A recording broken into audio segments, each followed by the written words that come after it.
to episode 3 of It Starts With the Food. My name is Heather. I'm your host. Today, I've got my sister Marlo on, and we're going to be talking about the things that we did once we made personal dietary changes, how we incorporated that into our family. We've got kids, husband for me, and they tend to struggle a little bit sometimes when mom makes dietary changes. And we've been pretty successful with that. So we're going to share some of our tips and tricks with that. So welcome, Marlo. Hi, how are you? I'm good. How are you? Good. Happy to be here.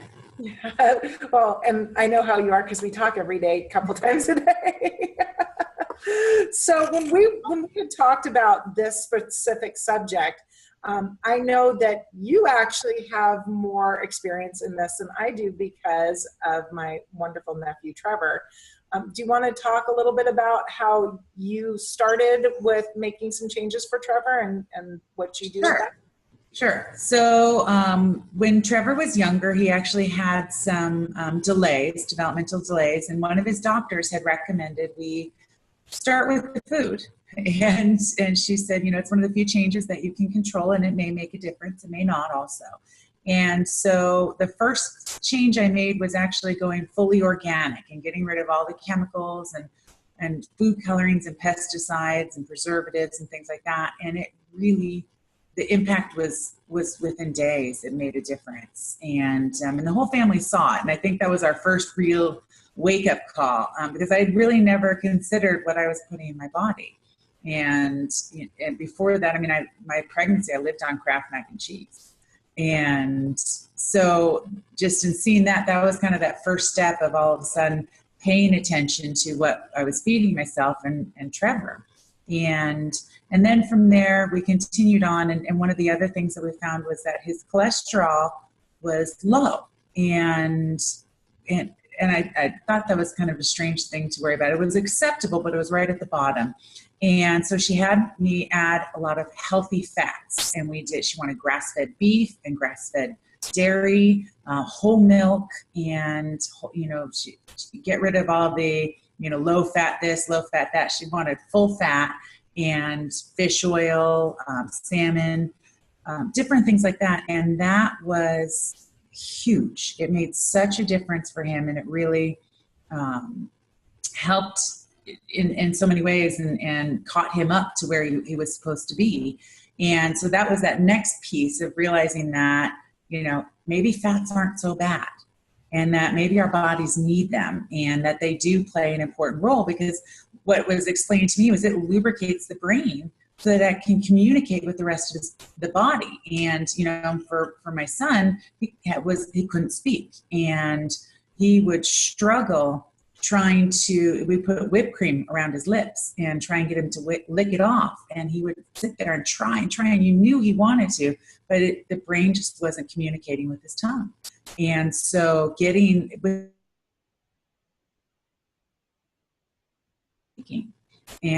it was really eye-opening to realize that fat is our friend.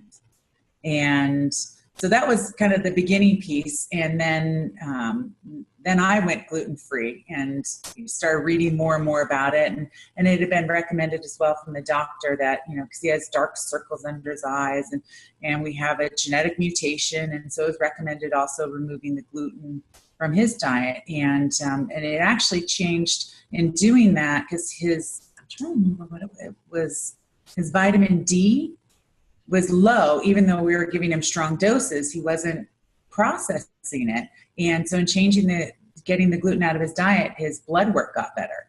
And it was really, surprising. So, okay, and I will tell you, this has been something, when we all witnessed this and we all saw what Trevor struggled with before versus when you made these changes, and we were kind of all oblivious at that time to what we were putting in our bodies. I was, the queen of drive-through for the kids, fly and eat and go from one thing to another and Big Macs and whatever. But I remember we all just kind of stood up and took notice because it was so drastic. So you really, I think have had kind of a little bit of advantage with Trevor because he's been exposed to very little of the, what we consider the normal eating. Mhm. The stuff that, my kids, unfortunately, because they're older, got a lot of that exposure to the chemicals and got used to the taste and sugar and got addicted to all that good stuff. So, Trevor's 8 now. So Mhm. you have less control because he's out of your realm and sight, going to school and other places. So what do you do, and how do you help encourage that kind of continuing eating and making those changes? And are there certain things, like if you make something specifically that's diet friendly for us or lifestyle friendly for us, really healthy, and he might not be a fan, and so what are some of your strategies and tricks and tips for other people with young kids? There's definitely a few dinners I make that he's not a fan of, but I love and I don't care, and I know they're good for him. Chicken curry being probably one of the top, and any of my soups. He's not a soup fan, but that happens. I usually serve that on a night where it's dessert night. So the only way he can get dessert is if he finishes dinner. And I don't care. I mean, if he says he's full, I say fine, and I leave his dinner out, and there is nothing else to eat until dinner is done.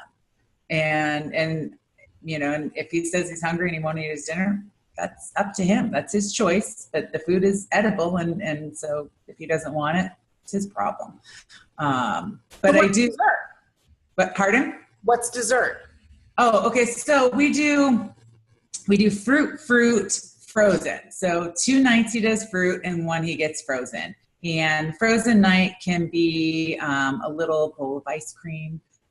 It can be a cookie. It's anything sweet. And I still keep everything organic and gluten-free for him. But he does have sugar in his diet. And it's one of those things that actually since Halloween, we've had a lot of sweets going on. And I've already told them after the holidays, we're getting back to basics. And, there's no more candy canes. There's no more candy.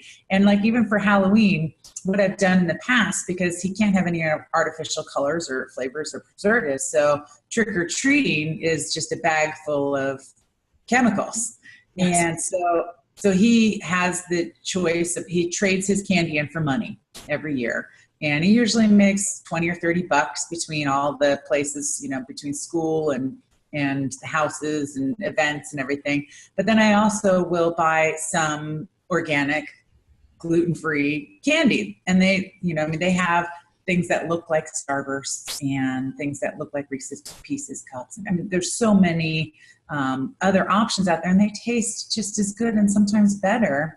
And they're not loaded with the chemicals.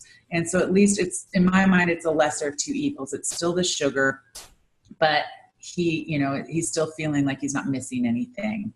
And so he'll trade some of his candy in for those versions of candy. And then the others, he gets money and he's thrilled. I mean, he's kids at school, if they get something they don't like, they'll give him this candy because they know he can trade it for money. And then friends. Well, and just in social events, any birthday parties we go to, I keep a thing of frozen cupcakes in my freezer. And so I have a cupcake at all times in case a party pops up. And so he's always got food, and I bring my own food for him when we go a lot of places. When we travel, I have a little cooler bag we bring. And even when we go to the theme parks, I bring a lot of the food. So I limit what he gets. We eat out, but it's very rare. And so, I figure if 98% of the time I have got him organic, then the other 2% isn't going to throw him over the edge. And I think, as as well as I do, we do the best we can. We all do the best we can, given any kind of circumstances. So, you really do go above and beyond to kind of help. And I think just because of Trevor's struggles early on, that's, that this is just something that he needs. And it's not. Absolutely. And it's, it's interesting because I can see right away when he's had something that doesn't work for him, he'll have an upset stomach, he'll get a rash in his skin. Just different things will happen, even personality, he's not quite himself. And so that helps keep me on track and motivated, because it's a lot of work. Yes. And today I had to run to, 2 different stores. They're doing cookies at school tomorrow. So I had to go find some gluten-free organic sugar cookies. I'm going to make some homemade icing. And I was able to find some sprinkles that don't have any chemicals in them or colorings. And, and so I'm going to make a bunch of different, and I've got really expensive, but they have, natural food coloring. So I'm going to make little batches of icing in different colors for him to take to school. But it's worth it. And, and so he doesn't feel left out. He just knows. And I help him also in understanding that everyone is different. Everybody's bodies are different. And so his body just doesn't process chemicals very well. And so he knows that.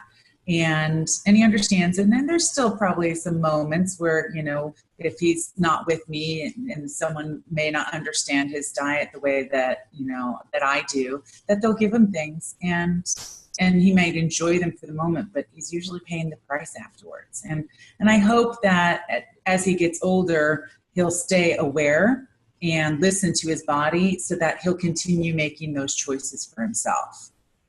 Yeah, I agree. My struggles are a little bit different because my kids are older. So like Taryn's 22. So she's on board. I don't have to worry about her. She's hardly a kid.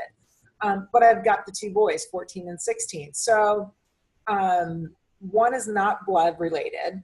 And so he doesn't have the same reactions necessarily that the rest of the family does, but he has his own unique reactions. So like Ryan, he's going to love me for this, my biological child. When he has gluten or copious amounts of sugar, he's in the bathroom for, 45 minutes, multiple times, and comes out going gassy, sick to his stomach, headaches the next day. Like, yes, this is on the internet forever. But it's like he knows that if he eats that Domino's pizza that he gets to order when I'm away and I don't have control over what's going on, he knows he's going to get sick. And so he'll do it, but he doesn't do it very often because that pain of, the next day.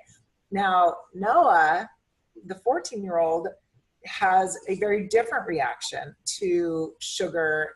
Like, he doesn't have that gluten intolerance, but the sugar thing is really, really scary. And it's very evident that it is an absolute addiction. So where Ryan struggles with the gluten, Noah struggles with the sugar, which are two things, obviously, that we try and limit in our kids' diets, right?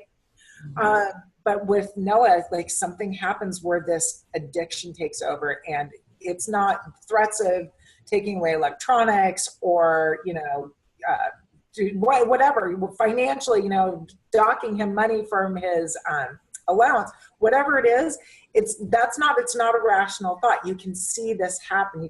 And I know, and like, I see it with you. You have that sugar monster takeover. Taryn's got the sugar monster takeover. There's no rational thought, and there's no, just a little bit turns into a whole bag.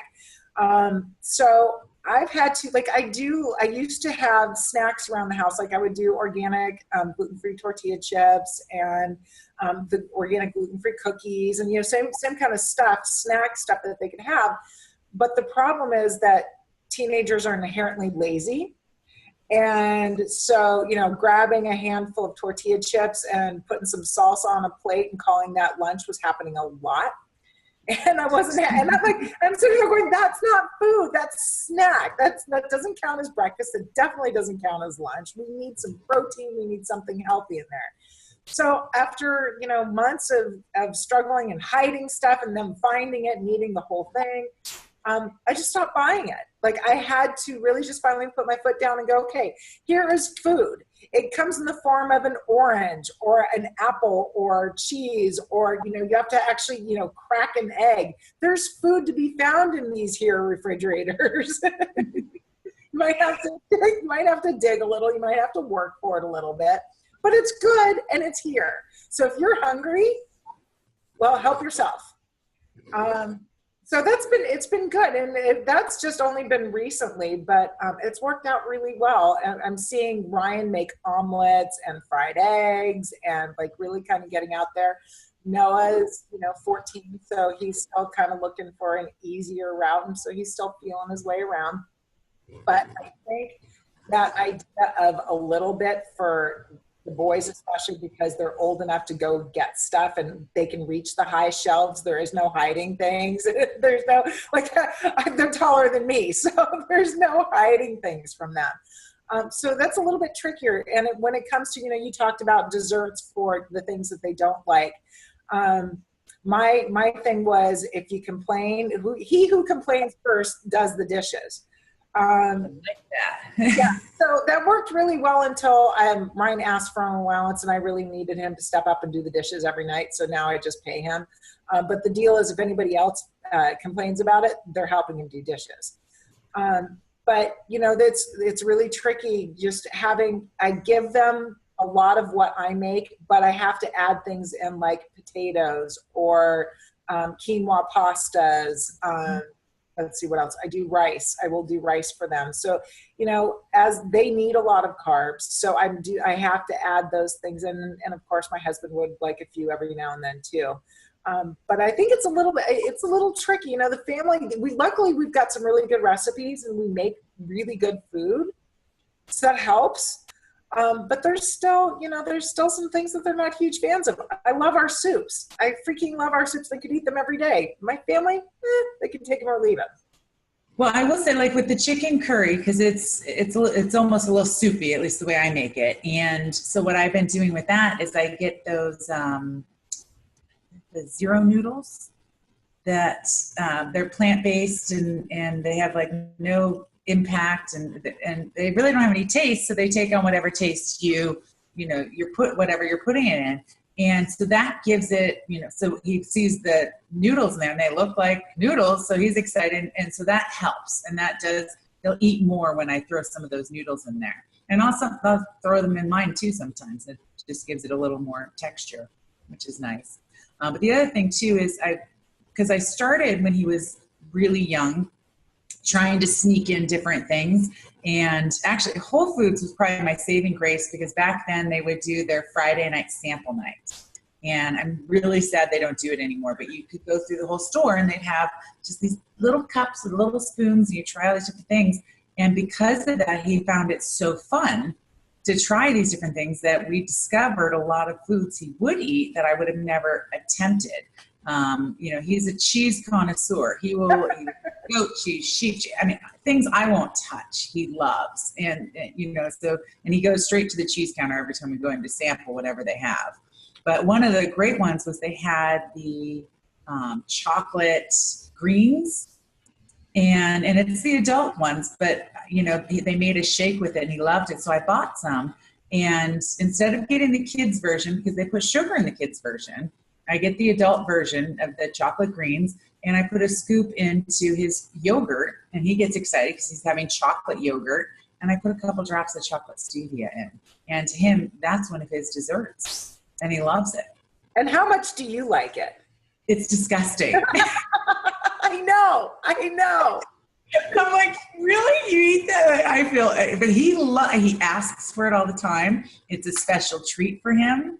And it's really good for him. So, well, the reason why I say that is because I think, the older we get, obviously our taste buds, we just get, things taste strange, but, really kind of exposing Trevor to so many different things at such a young age, and not exposing him to other things like the artificial flavoring and colorings and all that, the processed stuff really has kind of kept his palate clean, I think, and not jaded.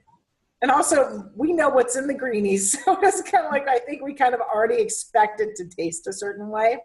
Well, and I've got to say, like the chocolate stevia, though, I love it because I'll make him chocolate milk, or hot cocoa, and he's thrilled. He loves a warm cup of milk with a couple drops of chocolate stevia in it, and or even if he's having cereal, I don't get him sweet cereal, but I will put a couple drops of chocolate stevia in the milk. And he's excited.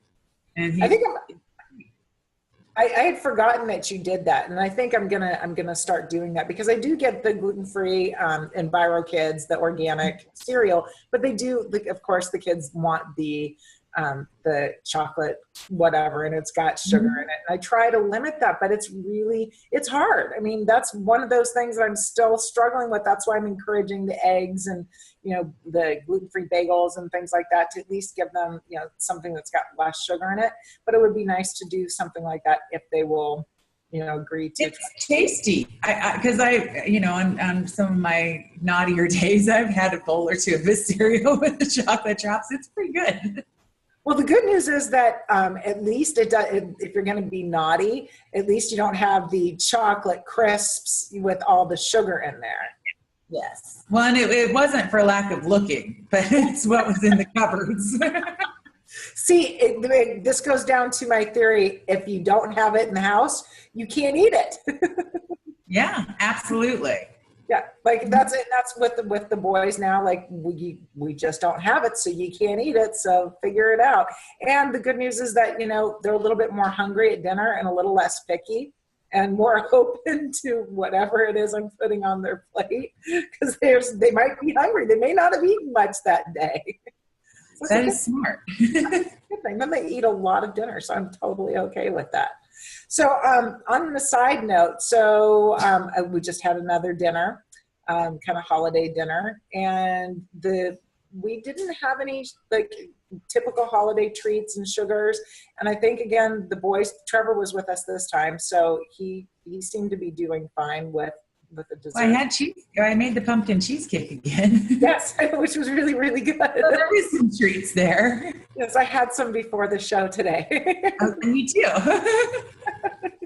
Yeah, and I was actually using some restraint because I really wanted it like 4 hours ago. I did too.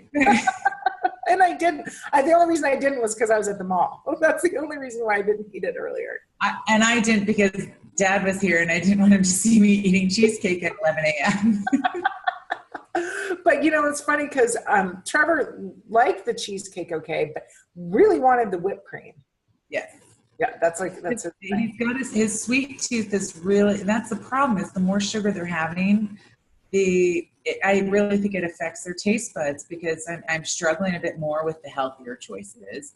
And his sugar, I think he has my sugar monster in him. And it really, it's all about, can I have candy cane? Can I, chocolate? Can I, and that's what he's focused on, is all the sweets right now. And, and I know it's the season, and I'm not pushing it right now, but when, after the new year, we're going to get back on track and really remember that it is, it's, I don't want to call it a treat. I mean, that's the problem. We've got to stop calling things treats. It's, yes. Maybe cheats or naughty nights. I like naughty nights because it really is like, it's not a treat. No, but I don't want to call it naughty either. It's just, we'll have to, we'll have to think on that and come up with something. Well, this really kind of segues really well into what I'm planning for our group, for the group that I coach, is a holiday reboot or after holiday reboot, because I think a lot of us, I know for myself, I've been kind of fast and loose. I haven't stuck strictly to, my eating. And the other night, my daughter brings home a plate of cookies that her boss had made. And before I even knew it, I had one in my mouth. And it's not gluten-free. It definitely wasn't sugar-free. And I'm like, what am I doing? And I was like, okay, that's it. I was like, one was enough to make me realize, A, how sweet it was. And it made my teeth hurt almost because it was so sweet. And I realized, I'm like, okay, so the fact that was even in my hand, that I even went to look at it, and that was even on my radar, just kind of shows me how it's really easy in the holidays to kind of get lax. Like we just keep, exposed to different things. And just so at least for me, my guard kind of goes down a little bit. So I think, after the holidays, it's going to be time to just getting back to basics, going, straight back to the beginning, implementing some of the strategies that you really need to be successful when you start this whole lifestyle. We just kind of need to do it all over again. The beautiful thing is that doesn't mean that, I've gone over the edge and gone crazy or anything else. I've just gotten to a place where I'm not going to get mad at myself. I'm not going to hate on myself. I'm just like, okay, so New Year's is right around the corner. It's like Christmas is in 8 days. 8 days. So is it 8 days? What's today? I don't even know. 8 days. Too soon. Yeah, so it's coming very, very quickly. So the New Year's is going to be here. So, that's fine. In the meantime, I'm going to do what I'm going to do. And I'm not going to, eat anything. I did have coffee today. That will be one of the things that I'm going to give up again. I said I broke up with it, but we got back together, and it's just an unhealthy relationship. So we're going to part ways again. And you're going to when I skipped the pumpkin cheesecake today, I made coffee. So we'll both be breaking up with coffee. That will and I even bought a new bag of coffee today because I was going to quit, and I'm like, okay, and I used the end of it, and I'm like, I know I'm not now. Next year, but I did at least get back into my fasting, and that was, I think that's what's thrown me off the most. Oh, sorry, something just popped up on my computer. Anyway. Is not fasting has definitely thrown me out of whack. And I actually wasn't going to fast this morning. I was at breakfast, and I had ordered my breakfast, and I got a text from AT&T that they were at my house. I'm like, oh God. So I had to leave my breakfast. And by the time I got back, it had been 16 hours. So I at least gotten a little fast. And I'm like, okay, so the universe got me back on track. Well, so you fasted by default, so that was great. Yes. So that is one thing that I continue to do. So like I'm really good just because I'm just not hungry, and I don't have much time in the morning. The mornings are usually like in order for me to grow this business and do this, I have to take advantage of certain hours for certain things. In the mornings, I'm getting the boys ready with virtual school and running errands and grocery shopping and doing a lot of groundwork. So I'm out of the house. So it's really easy to fast when I'm not around food. Mm-hmm. So that's one thing I do take, into consideration. I'm like, okay, so I had this cookie, but that's one bad decision and a series of really good decisions. So I think, that's, you're doing the fasting. You and I will break up with coffee together. We'll be the support group for each other. Anybody's welcome to join us. So anybody else that needs to have maybe a grief counseling session with the postpartum breakup, you're obviously having one last hurrah. So enjoy it. Well, I mean, you haven't tried my coffee. I mean, it tastes like a warm cookie. I put butter in it, grass-fed butter. And then I've got the hazelnut stevia, and then I've got my little frothing thing. So I whip up some cream with cinnamon in it and top it off, and it's like a cup of warm cookie. Yeah, that would make it much harder to break up with coffee. I think if it was that good, I would have a very hard time breaking up. When it's decaf, it's not even like I'm going to be missing the caffeine. Well, so, we're going to have to find something that will replace that for you. Something we'll figure it out. But, you and I both did fine without coffee for a very long time. Yes. Or at least I did. I did. I was off coffee for, I want to say, at least a year or two. I think I had like a couple weeks here and a couple weeks there, but I never had the problem before until a friend brought me one of the bulletproof coffees, and that had the butter in it. Yeah. Good. Yeah, well, so we will be doing this reboot. We will be talking about the reboot and what we're doing after the new year. And I'm so glad that you're able to join me today and talk and share some of your strategies for, how to handle kids. Because I think that's one of the things that a lot of people kind of worry about when they're changing their lifestyle and looking to make these changes is, how's my family going to react and what am I going to do for them? So I'm hoping that this was helpful. And if not, if people have some more questions, they're welcome to get a hold of me on Facebook at It Starts With the Food, and they can private message me, and I will pass on questions. If they've got kids that are young, I can kind of like look to you to answer some of those questions. And the website should, fingers crossed, be launching in the beginning of January, so you'll be able to get a hold of me then too. But in the meantime, I'm on Facebook. Reach out, talk to me. I'm here. And thank you for joining me, Marlo. Thank you for having me. And I'm sure we'll talk 12 times before the night is over. I'll talk to you soon. Love you. Bye. Bye.